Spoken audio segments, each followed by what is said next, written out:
আসসালামু আলাইকুম সুপ্রিয় দর্শক, পিঠা খেতে কিন্তু আমরা কম বেশি সবাই অনেক পছন্দ করি। সেটা যদি হয় কোনো রকম ডিম এবং বেশি ঝামেলা ছাড়াই আটা এবং সুজি দিয়ে, আর সেটাও হয় নরম তুলতুলে, মুখে দিলেই মিলিয়ে যাবে। আর এই পিঠাটার নাম কি, কে কে বলতে পারেন? আমি কিন্তু এই পিঠাটার নাম দিয়েছি ডোরাকাটা। এটা কিন্তু দেখতে ডোরাকাটার মতোই লাগছে, আর এটা রসে ভিজে কতটা সুন্দর হয়েছে দেখতে পাচ্ছেন। আর খেতেও কিন্তু হয়েছে অসম্ভব মজা, আর তৈরি করা খুবই সহজ। তো চলুন দেখে নেই আমি এই পিঠাটা কিভাবে তৈরি করলাম। প্রথমে আমি একটি কড়াই বসিয়ে দিলাম, আর কড়াইতে দিয়ে দিলাম পরিমাণ মতো পানি। মানে আপনি যেই পরিমাণ তৈরি করতে চান, অল্প কিংবা বেশি। আমি এখানে 2 কাপ পানি দিয়েছি, আর 2 কাপ পানিতে দিয়ে দিচ্ছি একটু স্বাদ মতো লবণ, আর 1 টেবিল চামচের মতো দিয়ে দিচ্ছি আমি সয়াবিন তেল। এখন আমি এর ভেতর দিয়ে দেব 1 কাপ সুজি এবং 1 কাপ ময়দা। সুজিটাকে আমি প্রথমে আগে একটু ভালোভাবে গরম পানির সাথে একটু মিশিয়ে নিয়েছি, যেহেতু এটা দানাদার সেই জন্য। তারপরে আমি দিয়েছি আটা। এখন সুজি এবং আটাটাকে ভালোভাবে মিক্স করে নিচ্ছি। দেখতেই পাচ্ছেন খুব সহজে কিন্তু এটা করে নিতে পারেন। একটু বড় ছড়ানো পাত্রে নিলে তাহলে কিন্তু আটাটা আপনি সেদ্ধ করতে খুব সুন্দরভাবে হয়ে যাবে। এখন এটাকে আমি ভালোভাবে চুলার উপর রেখেই এটাকে সুন্দরভাবে নেড়েচেড়ে মিশিয়ে নিচ্ছি। আর এখন কিন্তু চুলার জালটা বন্ধ করে দিয়েছি, যেহেতু ফ্রাই প্যানটা অনেকটা গরম, সেজন্য কিন্তু এই ফ্রাই প্যানে আমি কিছু সময় ঢাকনা দিয়ে ঢেকে রেখেছিলাম। তারপর আমি আবার গরম গরম এটাকে হাতের সাহায্যে ময়ান করে নিচ্ছি। আর মেখে নেওয়ার পর দেখতে পাচ্ছেন এটা কতটা সফট হয়েছে। অবশ্যই কিন্তু এটা সফট হতে হবে। এখন আমি সেই আটা থেকে ছোট ছোট একটু একটু করে লিচি কেটে নিচ্ছি, আর রুটি বেলা ফ্রি থাকে সেই ফ্রির উপর করে এভাবে করে হালকা একটু ঘুরিয়ে নিচ্ছি, একটু লম্বা করে শেপ দিয়ে নিচ্ছি।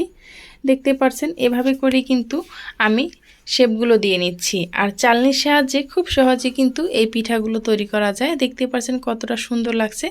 এখন আমি হাতের মধ্যে একটু তেল মাখিয়ে নিচ্ছি, আর চালনির ভিতরে একটু তেল মাখিয়ে নিচ্ছি।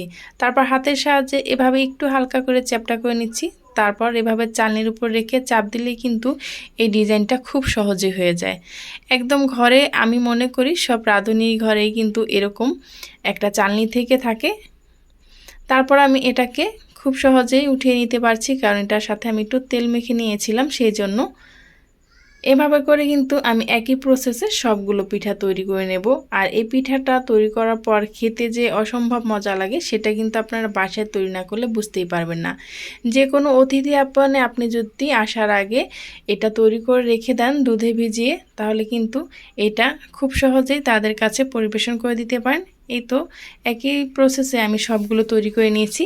এখন আমি দুই সাইড থেকে একটু টান দিয়ে একসাথে মিশিয়ে এভাবে করে চাপ দিয়ে দিচ্ছি।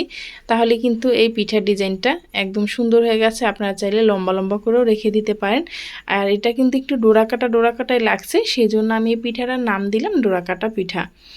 এখন আমি দুধে ভিজানোর জন্য এখানে আমি 1 লিটার দুধ নিয়ে নিলাম, আর এখানে আমি দিয়ে দিলাম কিছু গোটা মশলা, আর সাথে দিয়ে দিলাম আমি 1 কাপ চিনি, দিচ্ছি স্বাদ মতো একটু লবণ। এখানে লং, দারচিনি আর এলাচ দিয়েছি সুন্দর একটা সুঘ্রাণের জন্য। এখন আমি এটাকে ভালোভাবে জাল করে নিয়েছি। জাল করে একটা সাইডে আমি এটাকে রেখে দেব যতক্ষণ না পর্যন্ত আমি পিঠাগুলো ভেজে নিচ্ছি। এই পিঠাগুলো কিন্তু গরম দুধে ভিজানো যাবে না, তাহলে কিন্তু একদম গলে যাবে। অনেকের প্রশ্ন থাকে দুধে ভিজানোর পরও পিঠা একদম নরম হয় না, সফট হয় না। কিন্তু আমি বলবো এই প্রসেসে একবার হলো বাসায় তৈরি করবেন, তাহলে আপনাদের পিঠাও হবে একদম পারফেক্ট।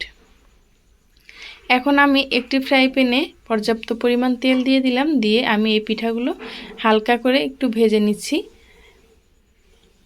আমি এই পিঠাগুলো একদম লাল লাল করব না, তবে এটা কিন্তু সাদাই রেখেছি, কিন্তু ভেতর থেকে একদম পারফেক্টভাবে ভাজা হয়ে গেছে, একদম কোনো কাঁচা থাকবে না। এখন আমি একই প্রসেসে সবগুলো পিঠা উঠিয়ে নিচ্ছি। উঠানোর পরে দুধটা কিন্তু মিডিয়ামই ঠান্ডা হয়েছে, একদম কিন্তু গরম নেই। তারপর আমি কিন্তু দুধে এটাকে ছেড়ে দেব। আর ভাজার পর দেখতে পাচ্ছেন কীরকম হয়েছে। এখন আমি আগে থেকে জাল করা দুধটার ভিতর এটা ছেড়ে দেব। তারপর আমি অপেক্ষা করব 10 মিনিট। 10 মিনিটের পর আমি আপনাদেরকে এটা দেখাবো কতটা পারফেক্ট হয়েছে। আর আপনারা যদি এটা সারা রাত কিংবা 3 থেকে 4 ঘন্টা রেখে দেন, তাহলে ফুলে ডাবল হয়ে যাবে, খেতেও হবে অসম্ভব মজা। কোনো রকম ডিম ছাড়াই দেখতে পাচ্ছেন খুব সহজে একটা পিঠা তৈরি করা যায় আর খেতেও হয় অসম্ভব মজা। আপনি যাকেই তৈরি করে খাওয়ান না কেন সে কিন্তু আপনার অনেক প্রশংসা করবে, আর অল্পতেই প্রশংসা কিভাবে পেতে হয় এই রেসিপিটা কিন্তু তৈরি করলেই বুঝতেই পারবেন। আমি আপনাদেরকে 10 মিনিট পর একটু এটাকে কেটে দেখাচ্ছি এটার ভেতরটা কীরকম হয়েছে। এখনই কিন্তু 10 মিনিটের ভিতরে অনেকটা এটা রস টেনে নিয়েছে আর ফুলেও কিন্তু ডাবল হয়ে যাচ্ছে।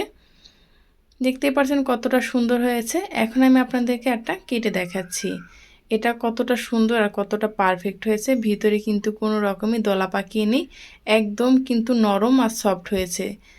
এটা কিন্তু খেতেও হয় অসম্ভব মজা। এই রেসিপিটা যদি আপনাদের কাছে ভালো লেগে থাকে তাহলে প্লিজ যারা আমার এই ভিডিওটা ফেসবুক পেজ থেকে দেখছেন চাইলে পেজটি ফলো দিয়ে পাশেই থাকতে পারেন, আর যারা ইউটিউব থেকে দেখছেন চ্যানেলটি সাবস্ক্রাইব করে পাশে থাকা বেল আইকনটা ক্লিক করে রাখবেন, যাতে করে যে কোনো ভিডিও আপলোড করা মাত্রই আপনার কাছে পৌঁছে যায়।